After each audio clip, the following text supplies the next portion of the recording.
Hello, this is your host, Todd Lewis of the Praise of Folly podcast. I'm once again joined by Keith Preston and Florian.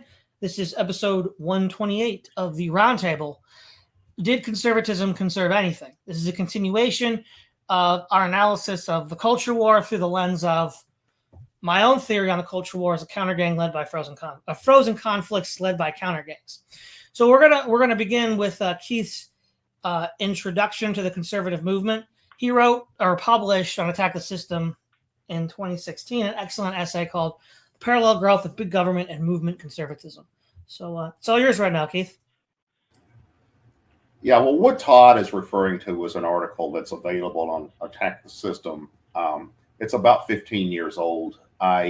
It's a slightly revised version of an article that I had written that was published by Paul Gottfried in one of his anthologies on conservatism. I've published a number of essays as chapters in his various anthologies, and this was a reworking of one of those.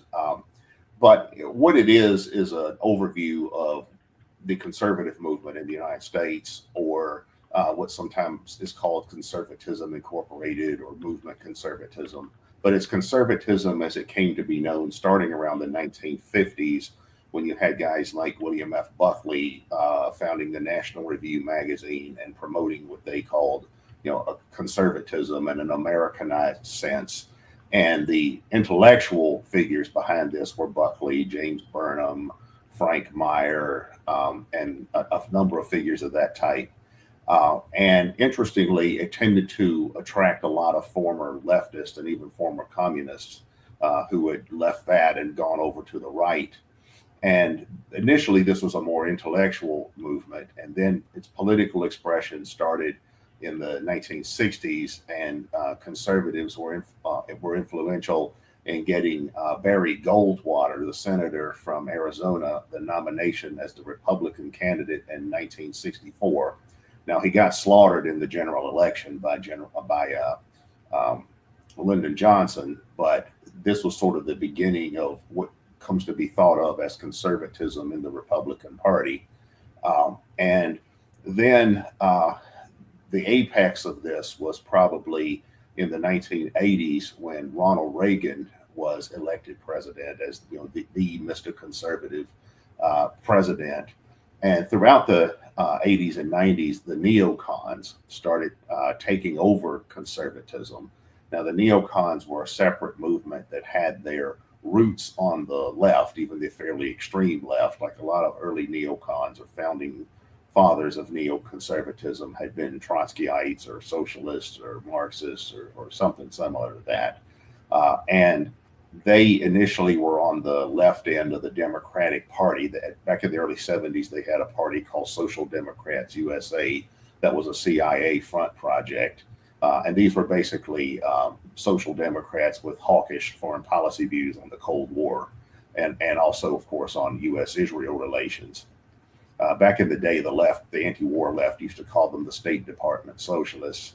But eventually, these neocons that came from the left and the Buckleyite conservatives that came from the right, they eventually merged. And that became conservatism as most people today think of it. It came to power with the Reagan administration and Bush Sr.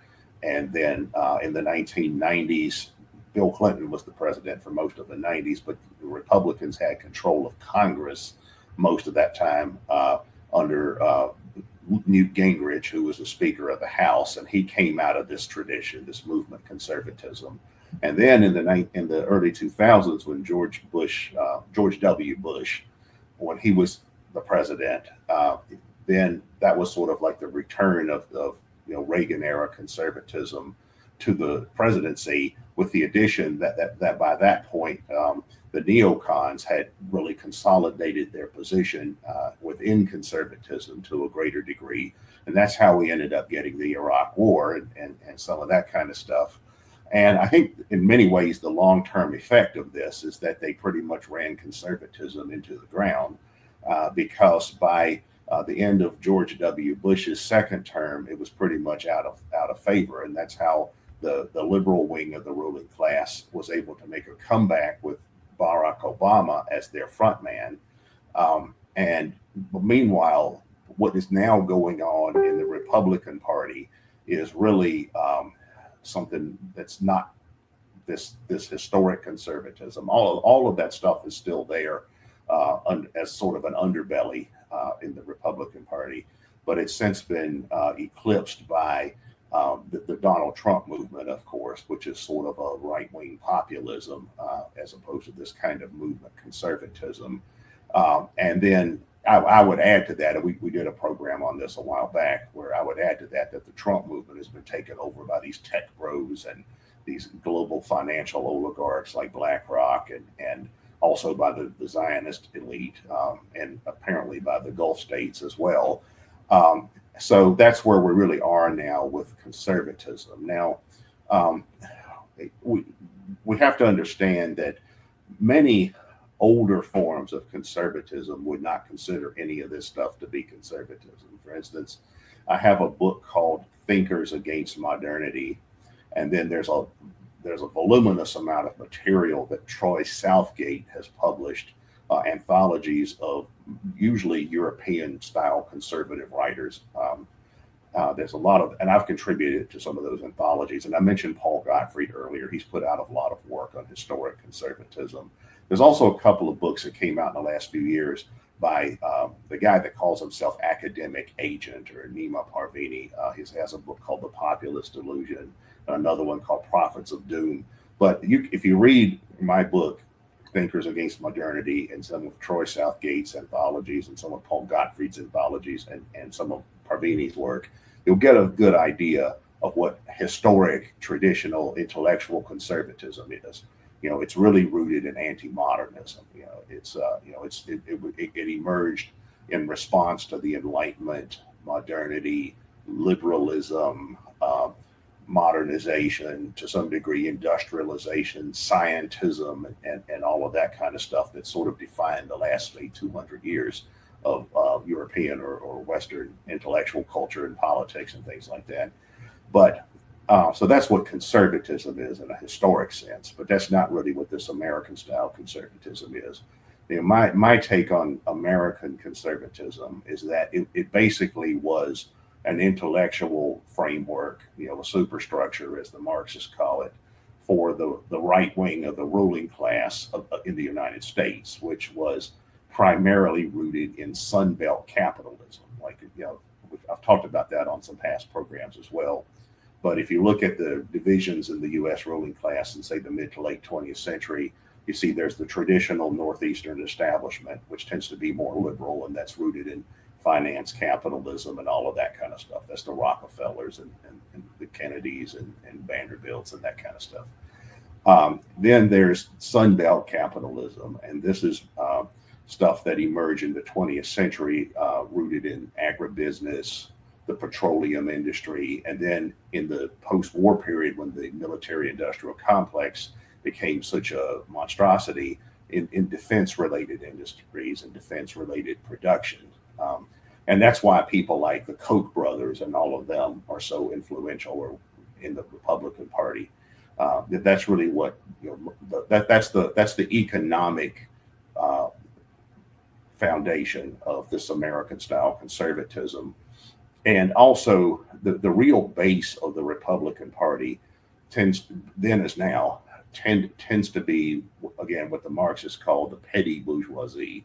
And this is not like the super capitalist. This is like, the more, anywhere from like the more medium-sized small business to regional capitalism, meaning somebody who owns a chain of car dealerships, on a regional basis. So small to medium-sized capital. And the priority for these people has always been basically economic conservatism as they understand it, meaning keeping unions out, protecting the right to work, keeping the minimum wage low, business deregulation, reducing business taxes. Business conservatism is really their main motivating factor.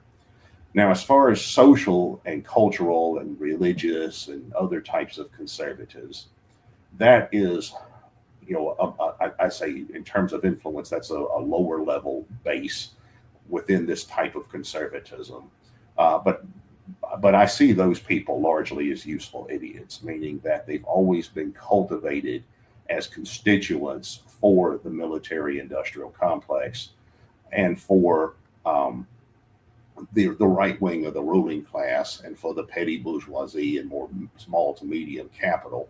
Now, that doesn't mean that those people don't get bones thrown to them occasionally, like you see that happening right now with some of this, dramatic, immigration stuff like the Operation Seacot. And you see that occasionally with something like, with like judicial appointments. But I would say like the current makeup of the Supreme Court, those supposed conservative judges are not there to overturn Roe v. Wade. Right? That may be a side effect that the social conservatives like, but they're really there because they come from the Federalist Society, which is a legal organization that is created to advance the legal interest of the right wing of the ruling class in a socioeconomic sense. So that's the real function of people like Justice Gorsuch or Justice Roberts or somebody like that. So that's what conservatism is. Now, if we look at the movement conservatism going all the way back to the 1950s, we have to wonder, what have they achieved? Right? Well, they've achieved perpetual military spending. They were always super hawks on foreign policy. Donald Trump recently, or at least his administration or the Congress that's under Republican control, they recently passed the biggest military budget in U.S. history of $1 trillion. Right? So the military industrial complex is still alive and well. And I think Trump's movement is, even though they often claim to be anti-war, I think they realize they have to buy off the military industrial complex in order to stay in power. Also, if you look at a lot of the kinds of economic policies that are passed in states and in the federal system where the Republicans have control, it's always about rolling back anything that business interests dislike. Like I know in some states they recently repealed laws against child labor or against saying that workers have to have water breaks during hot weather or something like that. So it's all things that are conducive to what this kind of petty bourgeois, medium-sized capital class wants.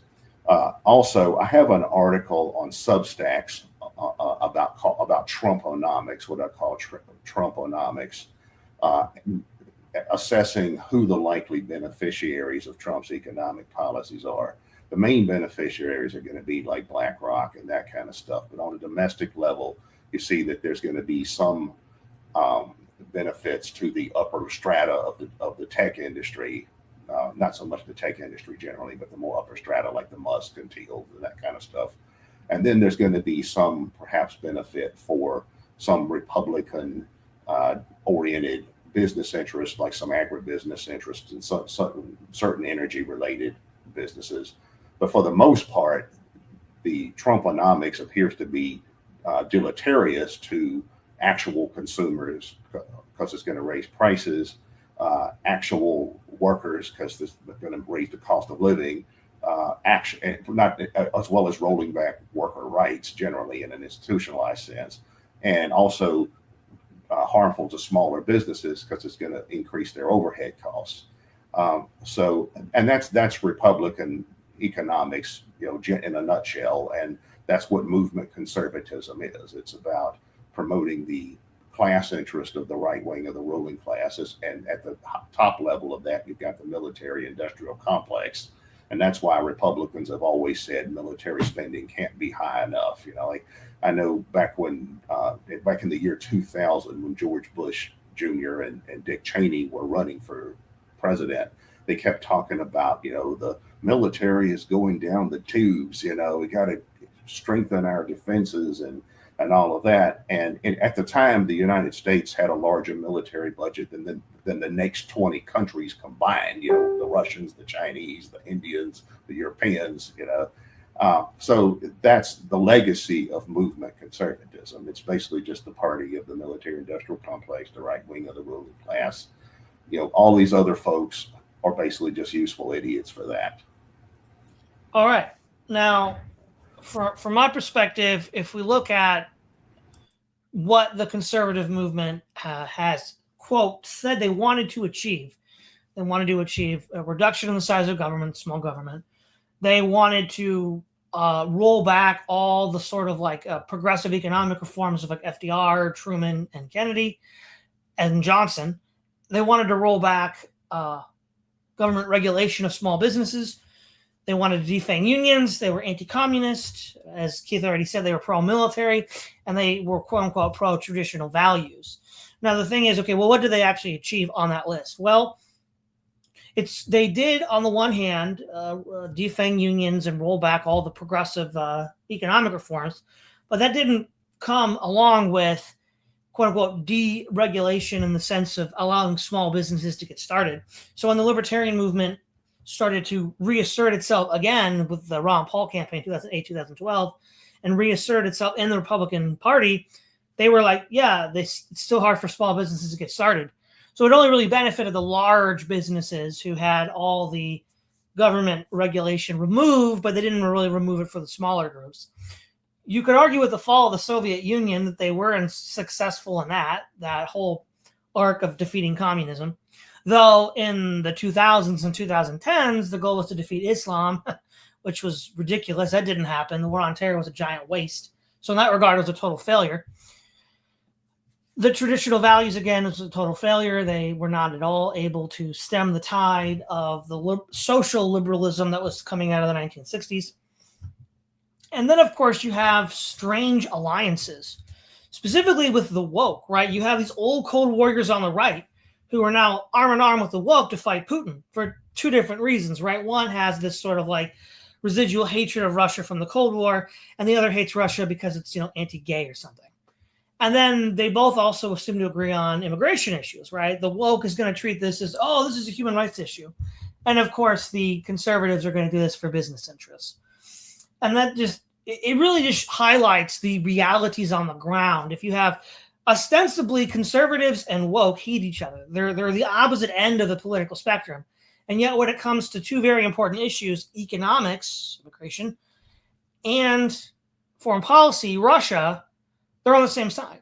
And what this shows me is that, and I think any observer who's watching this, is that with the conservative movement and the woke and these other groups, they're meant to, on the one hand, diffuse the energy horizontally rather than vertically, right? Rather than having people point to the top and be like, it's the banks, like 2011. That's bad. We don't want that. So, right, they're going to start fighting each other in these meaningless social games. But what they do is reinforce the status quo by ending up on the same side of crucial issues for certain groups that are involved, again, such as foreign policy with Russia and such as immigration.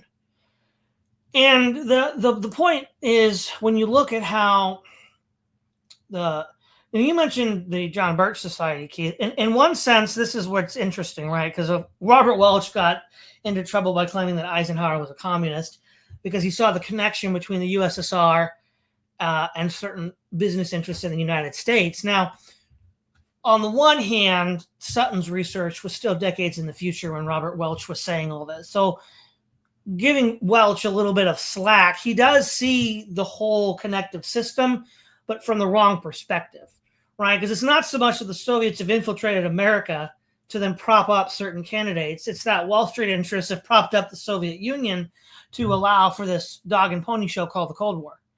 So they were getting a little too close, which is probably why they didn't get into the broader conservative establishment in the first place because of that. And the other thing that I think needs to be pointed out too, and we'll go back to Marx on this, is market forces are going to tear apart traditional values. That's the entire point of his preface in Communist Manifesto. It's like you're just stupid if you think that these revolutionary forces that constantly, reinvent modes of production, which then by necessity reinvent social relations, are in any way conducive to traditional values. Now, a nuanced position might look like this, okay, well, we don't want to be outcompeted or conquered by a foreign country, so we still need to revolutionize modes of production. But that means we need to have intentional structures in place to shield the population from these new social relations in order to preserve what we consider to be traditional values, which partly that's what unions did, because they're like, well, no, we're not going to allow these market forces to just run riot and destroy our communities. We're going to actually erect barriers to prevent that from happening. So, for example, family formation, right? The idea is if you want to start families and support traditional values like that, what you need to have is well, what's traditionally been called a living wage, especially if you want to have only one breadwinner, right? Because you don't want the husband and the wife working. That's not a conservative value. So then you need to be able to pay the husband enough money to do that.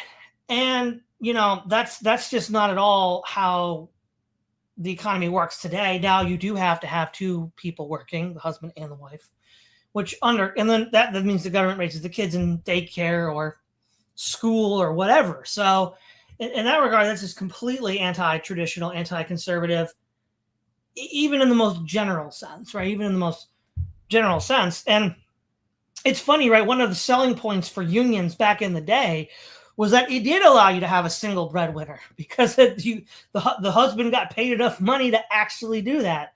There's a Pete Seeger song that literally about that. It's called Union Made, where it's directed at women, but it's like, look, if you want to be a stay-at-home mom, join the union. That's literally what the sales pitch was back in the day.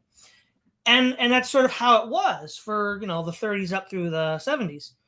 And so in that regard, they have two interests that are just they cannot be reconciled together. They're two actually diametrically opposed interests in this regard: the economic interest and the social interest. And at the end of the day, the other thing so if we sum it up, successes, that if they did help defeat communism, they did deregulate the economy for at least the big businesses by rolling back the FDR reforms, though not necessarily for small businesses. They seem to have won on the Second Amendment. I don't think that's ever going to go anytime soon. And that's their wins. They lost on small government. They lost on traditional values. They lost on, well, it's interesting, immigration. On the one hand, conservatives have wanted stronger border controls. But if you look at like the conservative business owners, they're pro-immigration. So even within the conservative movement, there's this weird schizophrenia on immigration. So in part, I don't think they know what they want, which is why they keep running in circles. Florian. Yeah, several good points. First, to react to what Keith was saying, I think it's very interesting when Keith talked about how the movement conservatives got Goldwater as a candidate in 1964, and he lost, and LBJ could have run for re-election in 1968, but didn't, because it was just so disastrous, his term. But I think that wasn't due to LBJ's fault entirely, right? The entire situation of the U.S. and Vietnam and the social upheavals and everything was just a bad environment for any person to be president. So in a way, Goldwater's loss was a blessing in disguise, because thanks to LBJ's failing due to mostly geopolitical and social situation, GOP with Nixon and Reagan could be triumphant afterwards, right? There was like a small, of course, there was Jimmy Carter for 4 years, but then Reagan came, you had the Bush Senior, and even as Keith reminded us, even during Clinton's time, you had the Newt Gingrich leading Congress. So basically, arguably, conservatives were still in charge in much of the 90s, right? And then Bush came up, and I think everyone, apart from the neoliberals and neoconservatives, agrees that that Bush's term was a big failure. And it's probably just how it always goes with movements. Once they are going over the apex, they lose their appeal, and basically somebody else takes over. I think in a way, there is one term of conservatism that Trump is closer to, right? Rockefeller conservatism or Sunbelt conservatism, and I think nowadays, yes, SCOTUS, Supreme Court justices, they come from the Federalist Society, but there are also voices from the MAGA camp and national conservatives to find ways to circumvent them. Many influencers or many politicians on the Trump and MAGA side are not happy with the Supreme Court judges, and they are also very critical towards the Federalist Society because they see it's kind of an institutional rot, right? It's basically kind of like these think tank environment that the conservatives have. It's all like a kind of like a low key continuation of the Bush term. So that's how it feels, and I think MAGA is also not in favor of the military-industrial complex, right? So basically, when in the past Bush said something, the Bush side said that there can't be a limit on spending for military. There's much more critical voices now against the military-industrial complex, and actually Congress is very slow to align with anything with Trump's agenda. And one reason why Trump has brought out all these executive orders is that Congress just doesn't act. They cannot even get some bills. I don't remember what exactly was, but there was a bill on the desk of Congress that would have enshrined the spending cuts through DOGE into law, right? And they couldn't get anything done, right? So you feel like as if Trump like shoulders the entire conservative movement right now, or the entire national conservative branch within the conservative movement that becomes stronger and stronger. You feel like it's basically low key. The Bush guys and neocons are still running the show on the main stage, right?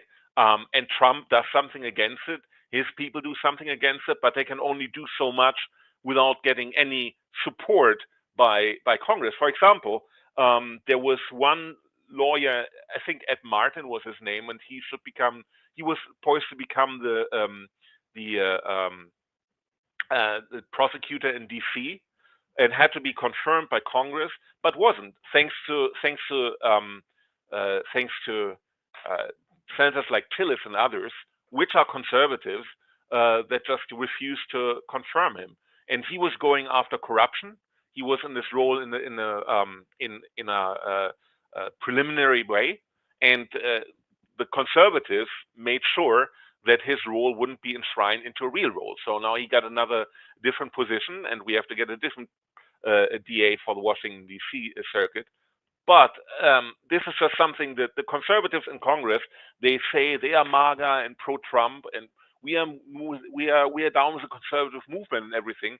But they do a lot to just sabotage Trump and the MAGA people. And I think what they hope is that after 2 years, once the midterms come around, once the next election comes around, they can somehow like survive Trump and then just do the old story that they did in the past before all the time. So in a way, Trump's vision of conservatism and MAGA is breaking off from traditional conservatism, and in a way, you can say that since Trump's election, there's been more conserved and conservative circles than before, right? So for one very simple example is the social values, right? So once Trump started to resettle South Afrikaners into the U.S. and recognize them as real refugees, then all of a sudden these woke institutions like the Episcopal Church that has always helped in resettle refugees, all of a sudden, no, they can't do it anymore, because for whatever reason they think those Afrikaners, which are actually persecuted in their country, no, but they don't deserve any refugee and any refuge in the U.S. and we're not gonna help the government resettle these people, so we are getting out of the program total. And that is one victory against wokeism and one victory for social values in a way, right? So you get basically rid of these institutions, and much of the process by which these old institutions, these liberal institutions, are pushed aside is not necessarily immediately obvious, but it's happening. And ironically, due to someone like Trump, who was a Democrat for most of his time. It's more like a liberal conservative, if you wish, right? So I think the best way to compare the modern Trump movement and MAGA is basically to compare to Buchanan, right? So there's the America First nationalism. There's economic nationalism, which we see now with all the tariffs. That is similar between what Buchanan envisioned and what Trump does right now. Restriction of immigration, that is something similar to Buchanan. The skepticism of neoconservatism, Buchanan was skeptic of that too. That is also something we share. And more appeal to working class voters, emphasizing conservative social values.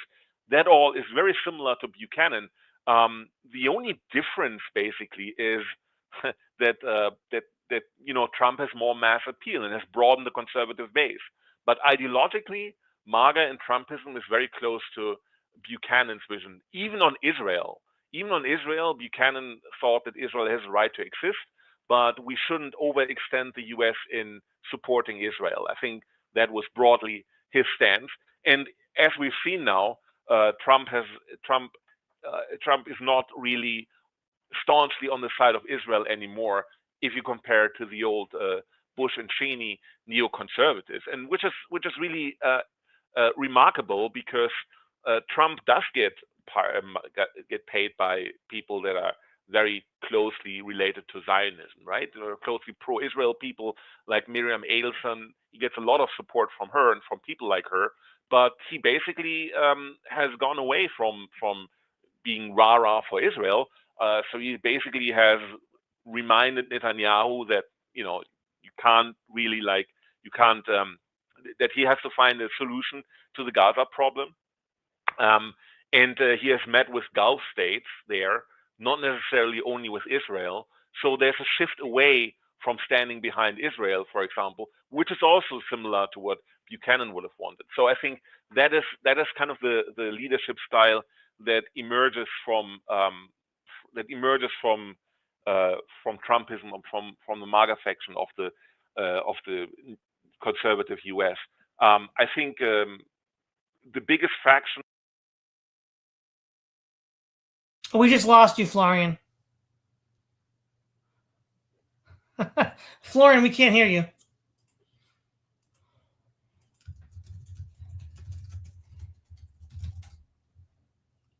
Okay.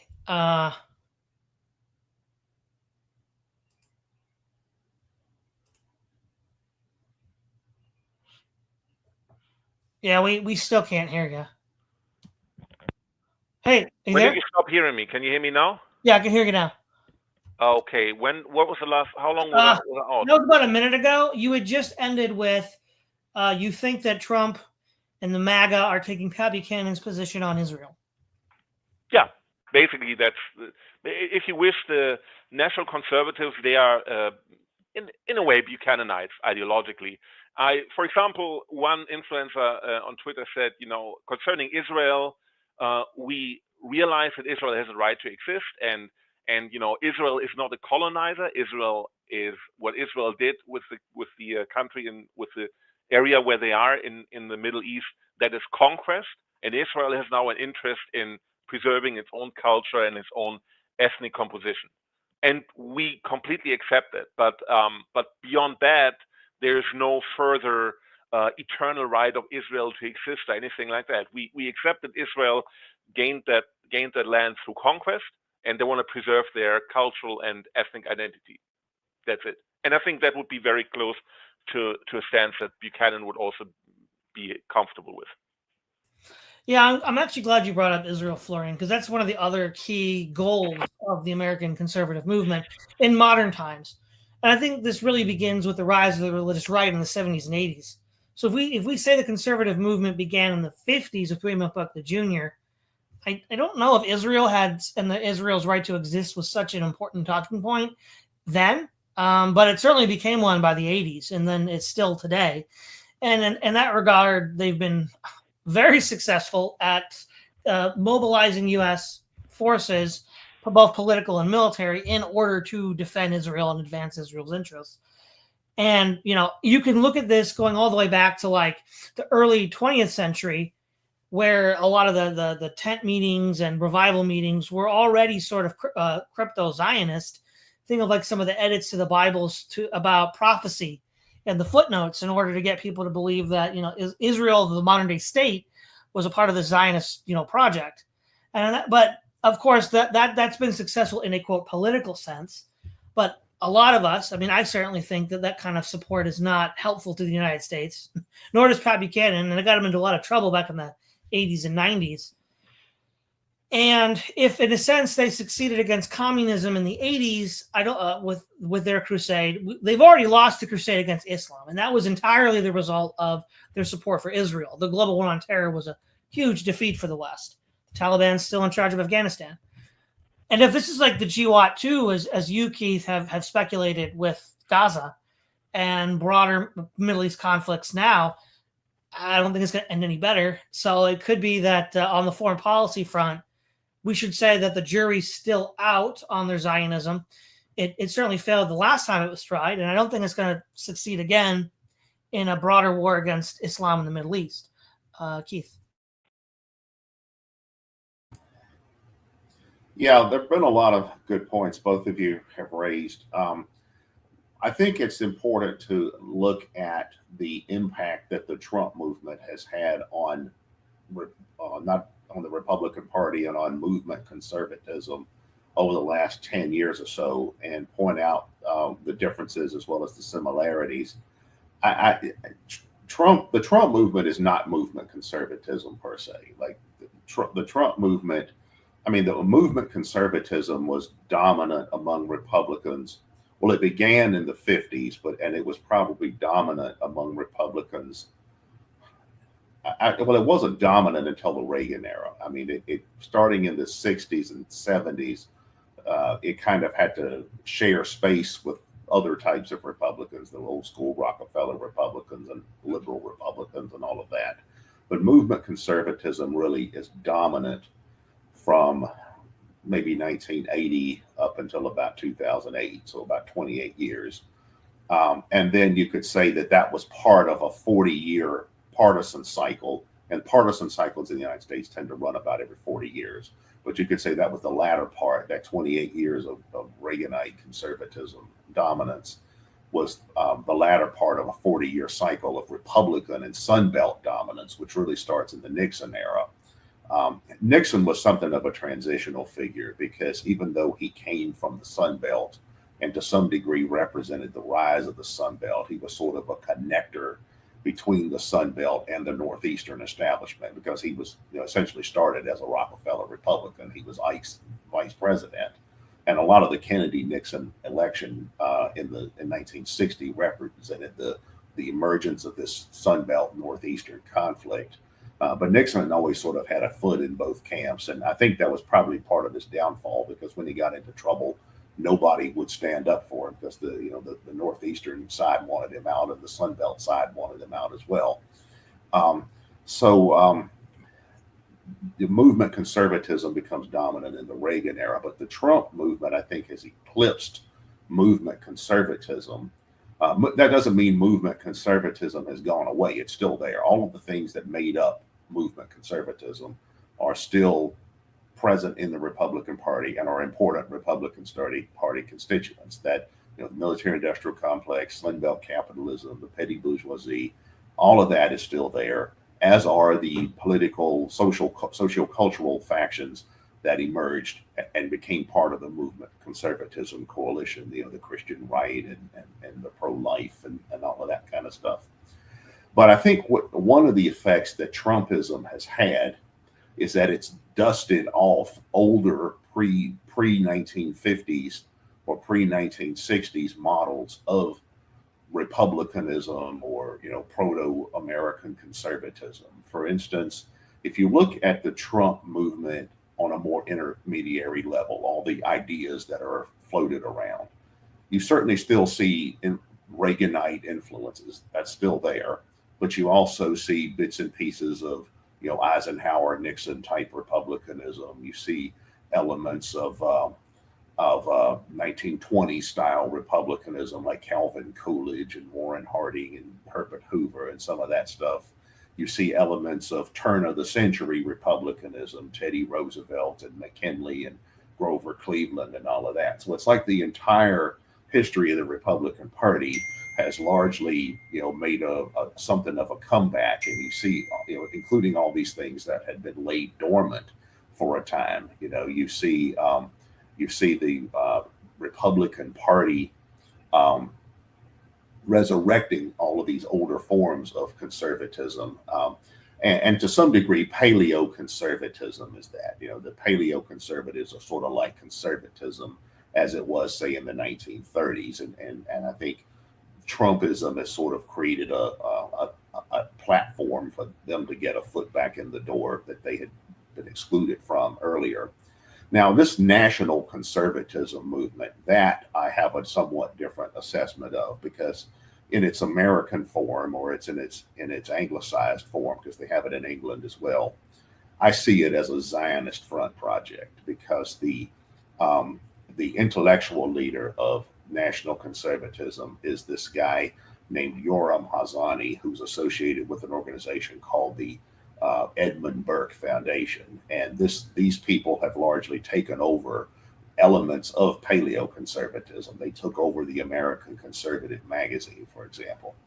And Yoram Hazani is himself a personal protege of the Crystal family, the founding family, one of the founding families of neoconservatism. And Hazani admitted to a friend of mine who's a well-known conservative intellectual, many of the listeners would recognize the name. He personally admitted that national conservatism is funded with the same sources as the neocons, the same neocon money. Right? So that's what I see this national conservatism thing. I see it as a Zionist front project whose real purpose is to make sure conservatism, broadly defined, stays under the Zionist umbrella and marginalizes anti-Zionist sectors of the right, the Candace Owens types and that kind of stuff, as well as stuff more extreme than that. So that's where I think that is. But Trumpism has indeed dusted off these older forms of republicanism or conservatism. And we could go further than that. We could look at the more ground level, and we could see that Trumpism has resurrected nativism, like the anti-immigration movement, and that's a powerful strand in American history that goes back to the early 19th century, the so-called know-nothings. If you look up the American Party and who they were, a lot of that sounds just like straight Trumpism today. There was a lot of that back in the 1920s as well, back during the time that an immigration restriction law was passed during the Calvin Coolidge administration. And Trump has resurrected the populist right, and the populist right tends to be less free market oriented. The populist right is often nationalistic, socially conservative, but they're not so much this idea. Well, they don't have this Ayn Rand view of economics that a lot of Reaganites do. They have this more, the economy should work for the little guy, or at least the real Americans. That's sort of this kind of right populist economics. Obviously, as Todd was talking about, this Christian Zionist stuff it has become a major Republican constituency. Now, that didn't start with Trump. That goes back to the 60s and 70s when you had the rise of the evangelical, moral majority type social conservatives, many of whom were also Christian Zionists. There was a big surge in evangelicalism back then, like some social scientists called it the Fourth Great Awakening. And it also had a very strong Christian Zionist component. It was influenced by writers like Hal Lindsey, and these were sort of like pop culture theologians that formulated this kind of Christian Zionist theological framework, which wasn't a part of ancient Christianity, by the way, or medieval Christianity. It has its roots in like the post-Reformation era, I think. But then, so you have that. You also have an increased interest on the right in conspiracy theories. And that's what Richard Hofstadter called the paranoid style in American politics. And this is another tradition that goes all the way back to, the 19th century, maybe the 18th century. So that's nothing new either. But it's interesting very much how Trumpism has sort of created a platform where these older forms of republicanism, conservatism, populism have made a comeback. And one reason why some of the Reaganite type Republicans hate Trump so much is because of that. He looks at it like they look at it like he stepped in and sort of overshadowed them, and now they have to share space with these people that they don't really like and consider a more archaic form of conservatism. But the real reason, though, that the Liz Cheneys and Bill Kristols and John Boltons, the real reason they don't like Trump has to do with geopolitics, because the Trump movement, whatever it may be rhetorically, whatever its constituent groups may be, they have a much different orientation towards geopolitics than the Liz Cheney types. And it's not that they are isolationists. They're not old school Pat Buchanan type isolationists, your 1930s isolationists. And I would say they're not even America firsters. They're not even unilateralists or Jacksonian nationalists. What has happened with Trumpism is that various ruling class elements that only a short time ago tend to lean towards the left end of the ruling class have since moved in and co-opted Trumpism. And then they're constructing a world order and an economic framework that's conducive to the interest of the rising sectors of the ruling class in this country and in other countries. For instance, if you look at Trump's recent visit to Saudi Arabia just this week, look at who all the business leaders, that is ruling class representatives, were who accompanied Trump on this trip. It's people like Larry Fink. It's a range of tech oligarchs. It's a range of finance oligarchs. It's a range of defense contractors. Of course, the traditional suspects like Coca-Cola are there.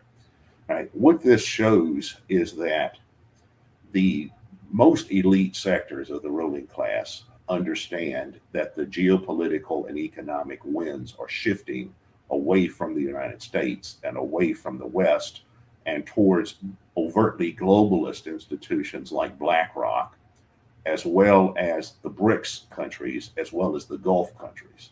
Right? And these people want to be on the winning team. Trump wants to be on the winning team. Larry Fink wants to be on the winning team. Elon Musk wants to be on the winning team. So this isn't about the West. This isn't about America. These are interests that understand all of that stuff is in a state of decline. Right? So this is about the emerging world order, the emerging ruling class. Now a John Bolton type, a Liz Cheney type, a Bill Kristol type, what they want is the system that emerged at the end of the Cold War. They want a unipolar world order that is American-centric and where Israel is a co-equal partner. So you could call it a hybrid Pax Americana, Pax Judaica. But that's the system they want to preserve. They don't want multipolarity. They don't want a pivot towards the BRICS. They don't want to disengage with NATO or any of this kind of stuff. Right? They want the world of Ronald Reagan, Bill Clinton, and George W. Bush.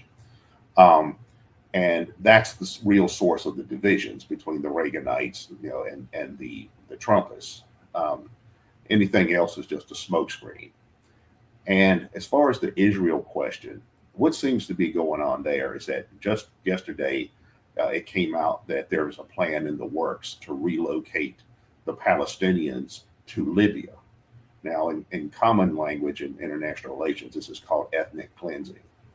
But I think that there's something of a rivalry going on within Zionism, and that is you have the Israeli nationalists like Netanyahu, who are basically like Jewish Nazis, meaning they want a Lebensraum of their own. They're about aggressive territorial expansion.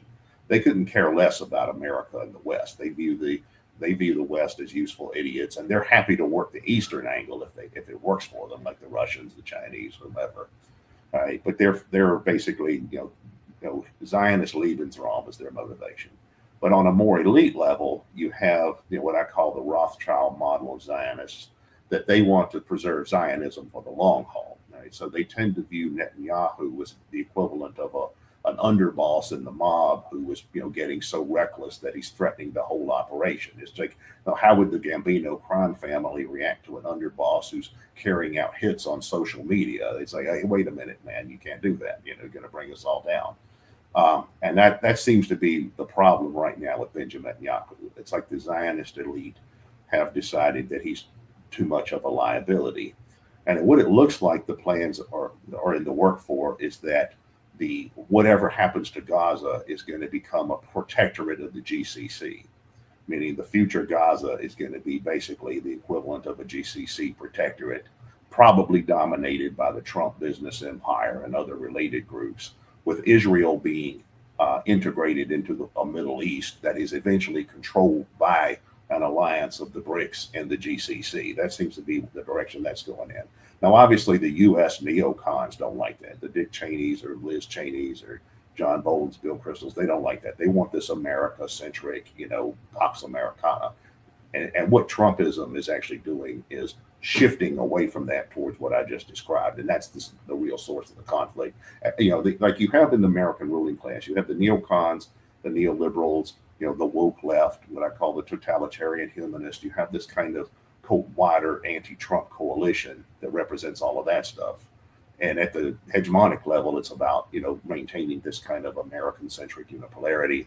But Trumpism is facilitating the transition to multipolarity. And that's the real issue that we see within the ruling class right now. Okay, Florian. Yeah, good point.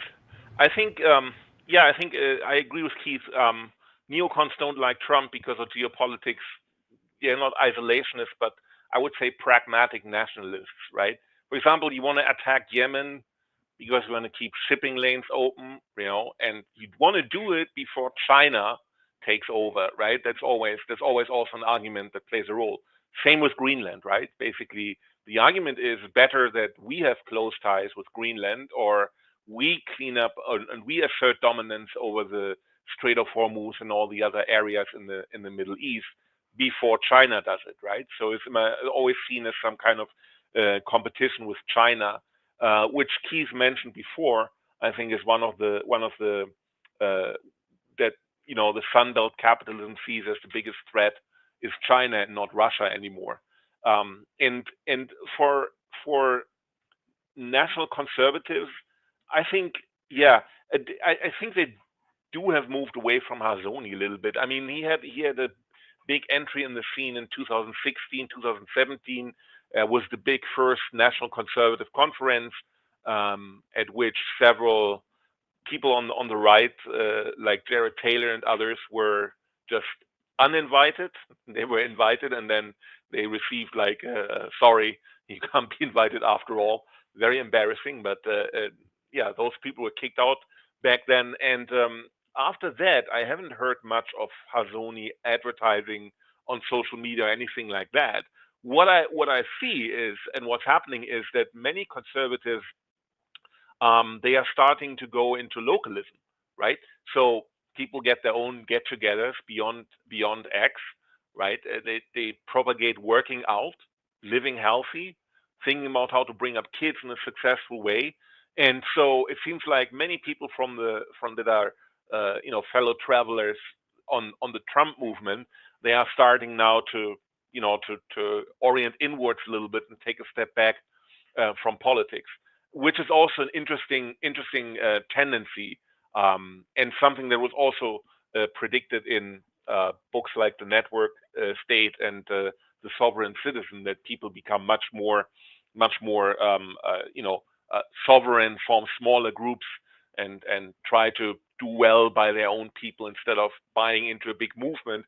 That's also one difference to the neocons, neoliberals, and other left-wing groups. It seems that the left on the political spectrum is more into broad organization, corporate culture, and on the right you have more and more people that are going local. And in a way, that's an inversion from I know in the 2000s, someone like RFK Jr. and the anti-vaccination movement, and those vaccination moms. That was a very left wing. Those are very left wing groups, and they were actually big in Hollywood also.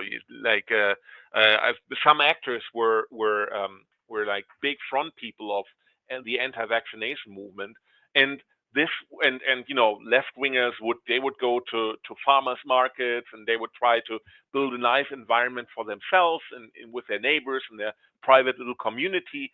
And I find that has kind of shifted to the right now. It's you don't see that so more propagated by the left, and that's also an important difference, I think, that you see from the conservative movement, the conservative side of the political spectrum. Right. There is one question from the chat that I think is relevant to this conversation. Lord Commander of the Realm asks, anyone heard of Dr. Fritz G.A. Kramer, the geopolitical godfather of the neoconservatives? Unlike others, he came from the right and was described as an example of an old Prussian statesman. I have not. Have you, Keith? Nor have I. All right. Well, there's your answer. So I will, my final remark will be to quote Harold Covington, a conservative is someone who wants to save his money. And I guess in that case, they've been winning so far. But with inflation and everything, I don't think they're going to be able to conserve their money for much longer. Keith, final thoughts? Well, that's a pretty interesting quote from Covington. In my experience, a lot of American-style conservatives are basically just the petty bourgeois types who don't want to pay taxes, and I think that's true in Europe as well. They call it the merchant right, as Thomas Piketty is the label he came up for it. But this kind of economic-driven conservatism, homo economicus, as some people call it, that's not traditional conservatism at all, which tends to be more about culture and in some cases religion and other things. And that is a sharp distinction between American style conservatism and historic conservatism. Historic conservatism is actually anti-bourgeois to a large degree. They may have been willing to make some concessions to early bourgeois liberals. But if you're a genuine conservative, then you're going to have a somewhat skeptical view of bourgeois culture, because for the same reason that the Marxists describe, which is that it has the effect of eradicating or at least weakening traditional values and traditional institutions. Yeah, okay, you get the last word, Florian. Oh, okay. I think it will be very interesting to see over the next decades what happens with American society in general, and I'm looking at that from a conservative angle, right-wing angle. But if it's really true that that America becomes, that America becomes less of an empire, and we have to wait how the thing with Greenland shakes out and how the new contract with the Gulf states shakes out, and if J.D. Vance manages to get elected, or somebody else on the conservative side manages to get elected in 2028, how Trumpism will change. So we have to see if the future holds a complete reorganization of geopolitical power alliances. But one thing would be also interesting to see is whether the localism we see from conservatives and from others, whether that reflects the opposite of an empire state of mind, right? If you think, I think that's a New York State slogan. But if you have an empire, like take the German Empire in 1900, 1914, like until the end of the 19th century, beginning of the 20th century, the German Empire was very big, and the people, it was very strictly hierarchically, but it was Prussian discipline, and people revered the emperor William II and so on. People had a very, very much of an empire state of mind as well, with which I mean they were rah patriots behind Germany's expansion, and when Germany had some military parade, they had several of them to show the French and the British who's boss, like they had some fleet parade or they built another battleship. Then the Germans were really firmly behind it, and everyone was like in an expansionary state of mind. And that of course, like after a First World War subsided, it came up again in the Second World War in the time that led up to it. But then afterwards, Germany has become, in a way, less of an empire in the mind of the people as well. So the question is whether the outward expansion of a nation will be reflected in what the people inside that nation think. And that's going to be very interesting to observe, because that would be really interesting to have to know that the statecraft is somehow reflected on the mindset of people. All right. Thank you, Keith. Thank you, Florian. This is Todd Lewis of the Praise of Folly podcast signing off.